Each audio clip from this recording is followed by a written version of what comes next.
World class talaga. Labi pa lang, no? Panalo na. Ang dating dagat area, puno na ng mga gusali ngayon. 1970s kung saan nagsimula itong plan to reclaim a land in Manila. Ang project na to ang tawag nila dati, Boulevard 2000, which was initiated by former First Lady Imelda Marcos. Malaki din yung na-reclaim nila dito after nung Marcos administration noong 1986. At isa sa well-known dito sa Bay City ay SM Mall of Asia, one of the largest mall in Philippines. At nandito rin yung Asiana City, an integrated mixed-use central business district. Nandito rin yung Entertainment City na tinatawag nilang Mala Las Vegas style. At ngayon, i-update natin yung mga bago nang naitayo dito kasi nung huling update natin, kinoconstruct pa lang. At puntahan din natin itong Roas Boulevard Promenade. Ito yung park na ginawa para sa mga tao na mag-jogging, mag-unwind. So, ito din yung project na sinimulan nila para mas marami pang mga open space dito sa Metro Manila. So, nandito na tayo sa Bay City. Ito na yung karamihan tinatanong kung kamusta na yung mga developments ngayon. No? Ang ganda dito, kabayan. Ito yung parang nasa ibang bansa ka. Connecting dito papunta sa Grand West Side Hotel. Pero sa kabila ginagawa pa yung gusali dyan. No? Pero overall lang ganda na dito.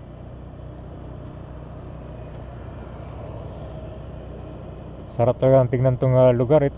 Na-reclaim area dati.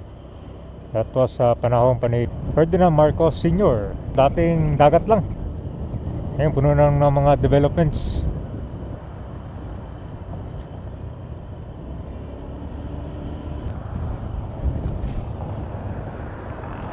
Tapos na rin pala tong gusali na kinonstruct. Oh. Ganda. Mahal siguro yung mga unit dito, no? Kapag bibili kayo ng mga condo. Grabe, tapos ang ganda, oh.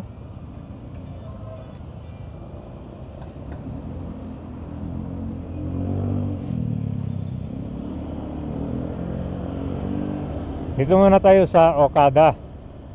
Ito yung one of the integrated resort complex dito sa Entertainment City. Ito yung pangatlong nagawa. Ang una niyan, siyempre yung Soler. World class talaga, oh. Labi pa lang, no? Panalo na. Sa itaasan, merong fountain.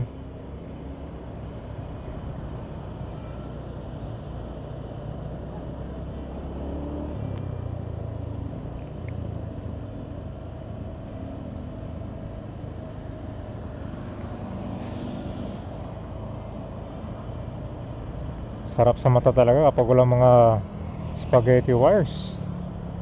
Very talaga modern and talaga.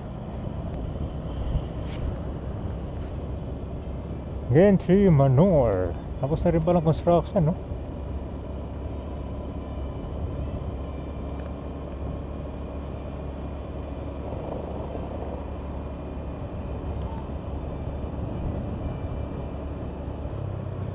Yan. So itong Soler, ito yung first integrated resort complex na na-construct way back 2013. So yung kanina Okada, yan yung pangatlo.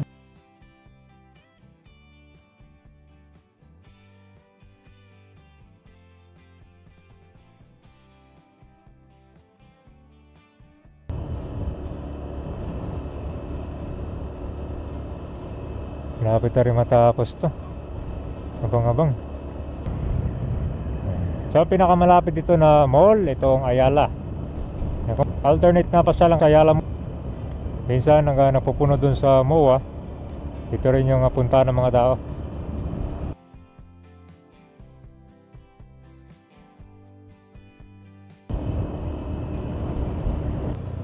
So nandito na tayo sa Asiana Avenue.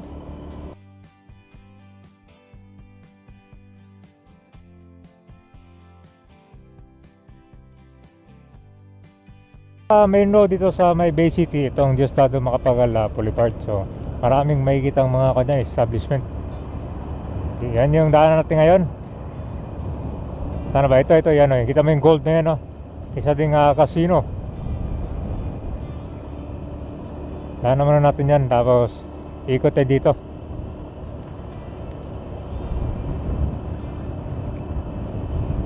City of Dreams. Parang ito na lang yung traffic light na may number, no? Yung mga ibang traffic light sa Metro Manila, nagbi-blink siya kapag malapit nang magpalit ng kulay, from red to green. Pero mas maganda pa rin yung ganyan, no? Yung may timer. Ano sa tingin nyo? Para sakto talaga yung tansya nyo.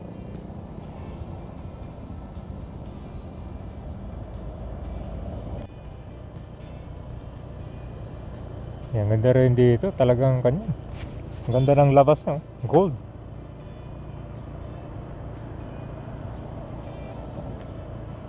So malapit siya dito sa may nana ng LRT 1. Although next station yan, malapit.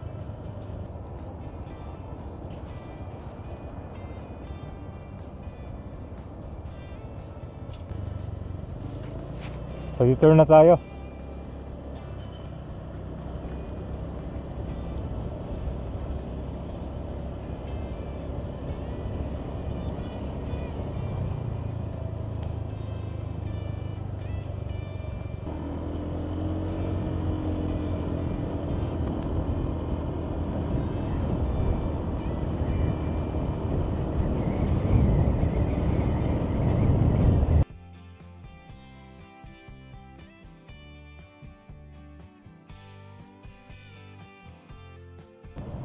Yan po yung Asiana City.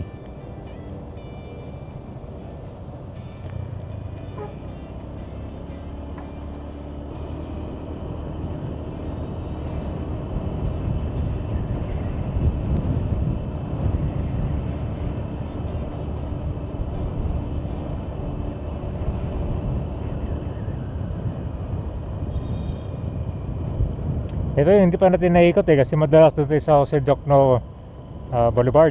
Pinaka main road, karamihan ng mga public, mga sasakyan dito dumadaan, mga bus. Sa Jose Diokno kasi puro mga private lang.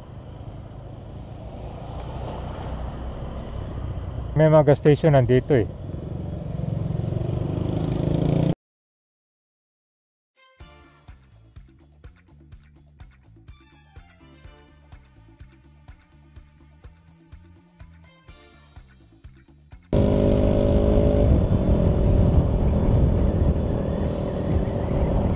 So ito ay part ng Pasay.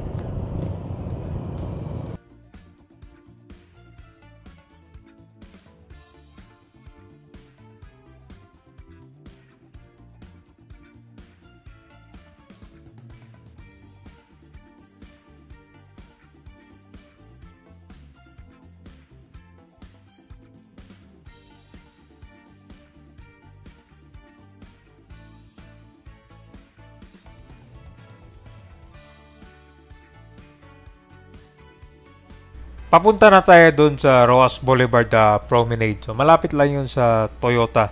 Pakita ko rin sa inyo. Kasi kakabukas lang nito pero napansin ko wala masyadong mga namamasyal. Kaya ito, nire-recommend ko sa inyo sa mga mahiling mag-jogging dito sa area ng Asiana, SMOA.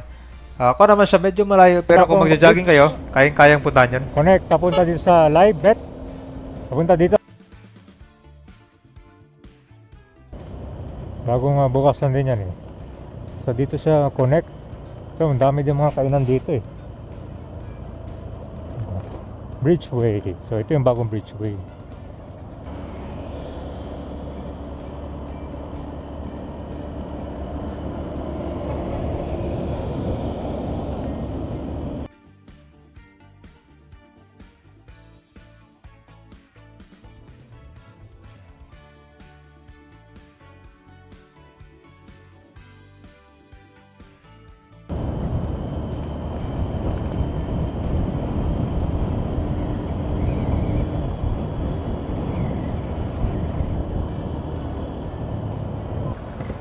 Okay guys, so nandito na. Ito yung tang EDSA. Ito yung sasama sa tour natin. Ang ganda na, naayos na pala itong daanan, no? Yan yung open space. Napakagandang pasyalan. Okay, so nandito na tayo sa Boulevard Promenade Light Park. Kasi ko lang dito wala masyadong namamasyal, mga nagja-jogging. Dito yung entrance. Tutulak mo lang to. Dito kayo magsimula sa Toyota Manila Bay. Ang ganda itong pasya. Ilang buwan na ito natapos pero wala akong nakikitang mga nagja-jogging. Diyan mismo sa labas sila nagja-jogging. So sa gabi, kumpen, umiilaw. Yan, puntahan nyo lang dito. Siyang simula. Ayun yung landmark.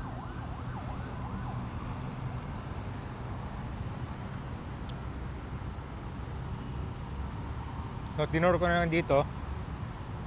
Ganda nito. Hindi mausok. So, best place talaga pang chill.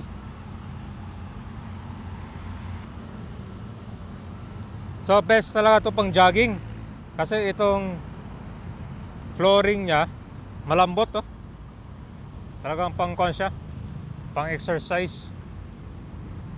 Maganda, malinis man, no?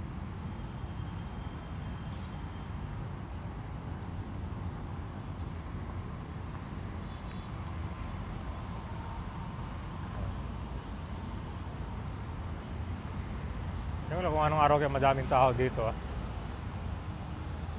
Tinuro ko na rin kayo dito para sa makita nyo.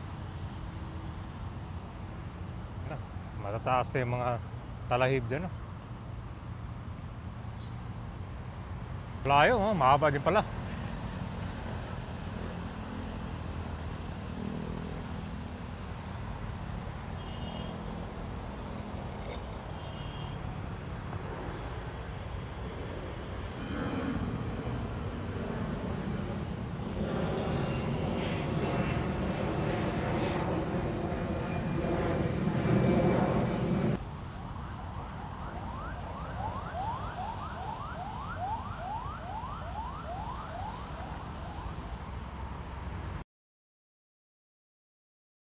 Dito rin pala sa harap ng SM by the Bay, nagsisimula na yung reclamation project na kung saan ito yung unang ginagawa nila, itong land development, at soon magkakaroon na ng expansion itong SMOA. So malaki na talaga yung pagbabago dito sa Bay City na dating dagat area. Pero ang tanong nila, kamusta naman daw dito kapag nagkaroon ng bagyo? Yan yung alamin natin kasi nagsisimula pa lang yung reclamation project.